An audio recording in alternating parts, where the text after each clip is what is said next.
Hi കൂട്ടുകാരെ, എല്ലാവർക്കും നമസ്കാരം. ഇന്ന് നമ്മൾ ഉണ്ടാക്കുന്നത് ഒരു വെണ്ടയ്ക്ക മെഴുക്കുവരട്ടിയാണ്.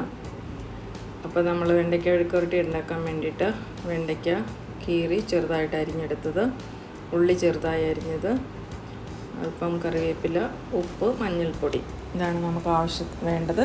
അപ്പോൾ നമ്മൾ പാൻ അടുപ്പത്ത് വെച്ചിട്ട് എണ്ണ ഒഴിക്കുക. എണ്ണ ചൂടായി വരുമ്പോൾ നമ്മൾ ആദ്യം സവോള അരിഞ്ഞതിട്ട് വഴറ്റുക.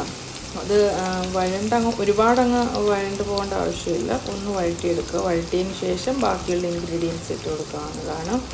പെട്ടെന്ന് തയ്യാറാക്കി എടുക്കാൻ പറ്റിയിട്ടുള്ളൊരു മെഴുക്കുവരട്ടിയാണ്. ടേസ്റ്റിയുമാണ്, ഹെൽത്തിയുമാണ്. അപ്പം എല്ലാവരും ട്രൈ ചെയ്ത് നോക്കണം. ഇപ്പം നമ്മൾ ഉള്ളി ഇട്ട് കൊടുത്തിട്ടുണ്ട്. അതൊന്ന് വഴന്ന് വരട്ടെ. ഉപ്പൂടി ഇട്ടിട്ടാണ് നമ്മൾ വഴറ്റുന്നത്.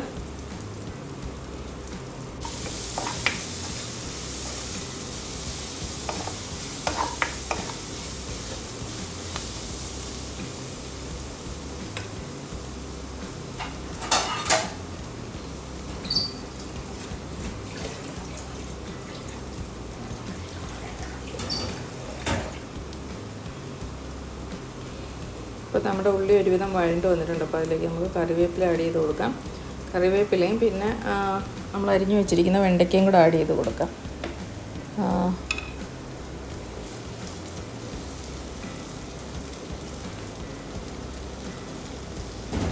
വെണ്ടയ്ക്ക എല്ലാവർക്കും ഒരുപാട് ന്യൂട്രിയൻസ് ഒക്കെ ഉള്ളതാണ്. ഫൈബറും, അത് ഷുഗർ കൺട്രോളും കൊളസ്ട്രോൾ കൺട്രോളിനും ഒക്കെ നല്ലതാണ്. പിന്നെ അതിൻ്റെ ആ ഒരു വിസ്കോസിറ്റി ഉള്ള ഒരു ഫ്ലൂയിഡ് കോൺസ്റ്റിറ്റ്യൂട്ട് ലാക്സേറ്റീവ് പോലെയാണ്. അതൊരു നമ്മുടെ വയറിനൊക്കെ വയറ്റിൽ നിന്നൊക്കെ പോകാനൊക്കെ ആയിട്ടുള്ള ഒരു ലാക്സേറ്റീവായിട്ടൊക്കെ ഉള്ള എഫക്റ്റും ഉണ്ട് അതിന്. അപ്പം അത് എന്തുകൊണ്ട് ഹെൽത്തി ആയിട്ടുള്ള ഒരു വെജിറ്റബിളാണ് നമ്മുടെ വെണ്ടയ്ക്ക.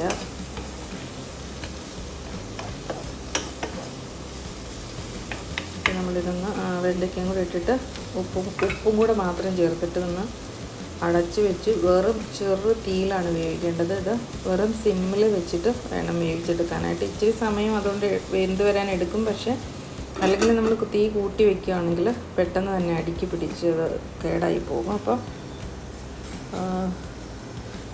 ഇത് വഴണ്ട് വന്നിട്ടുണ്ട്. അപ്പോഴത്തേക്ക് നമുക്ക് അതിനകത്തേക്ക് വേണ്ട മഞ്ഞൾപ്പൊടിയും മുളക് പൊടിയും കൂടെ ചേർത്ത് കൊടുക്കാം. പിന്നെ മസാലയൊക്കെ വേണമെങ്കിൽ ആഡ് ചെയ്യാം. പക്ഷേ അതൊക്കെ ഓരോരുത്തരുടെ പേഴ്സണൽ ചോയ്സ്. എനിക്കത് ഇഷ്ടമല്ലാത്തതുകൊണ്ട് ഞാൻ മഞ്ഞൾപ്പൊടിയും മുളക് പൊടിയും മാത്രമാണ് ഇതിനകത്ത് ചേർത്ത് കൊടുക്കുന്നത്.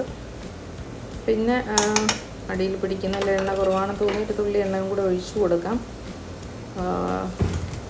പിന്നെ ഇതെനിക്ക് തോന്നുന്നു സ്റ്റീലിലോ അലൂമിനിയത്തിലോ ഒക്കെ കുക്ക് ചെയ്യുവാണെങ്കിൽ അത് നമുക്ക് പെട്ടെന്ന് കയറി അടിയിൽ പിടിക്കും ഇങ്ങനെ വയ്ക്കുമ്പോൾ. അപ്പോൾ നമുക്ക് അയൺ കാസ്റ്റ് അയണിൻ്റെ പാത്രങ്ങളിലോ നോൺ സ്റ്റിക്കിലോ ഒക്കെ കുക്ക് ചെയ്യുന്നതായിരിക്കും നല്ലത്.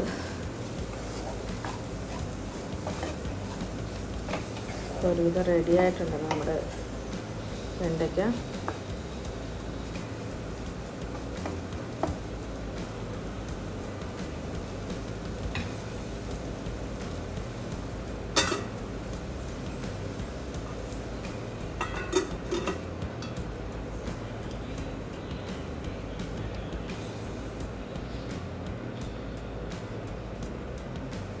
ഓക്കെ, അപ്പോൾ നമ്മുടെ വെണ്ടയ്ക്ക തയ്യാറായിട്ടുണ്ട്. ഇത് വേണമെങ്കിൽ നമുക്ക് തുറന്ന് വെച്ച് കുറച്ച് നേരം കൂടെ വെച്ചാൽ നല്ലതുപോലെ ഇച്ചിരി കൂടെ മൂത്ത് നല്ലതുപോലെ ഒരു ഫ്രൈ രീതിയിലേക്ക്, ഫ്രൈ അല്ല എങ്കിലും ഇത്തിരി കൂടെ മൂത്ത് വരും. അപ്പം മൂക്കുന്നതിനനുസരിച്ച് ടേസ്റ്റ് കൂട്ടും.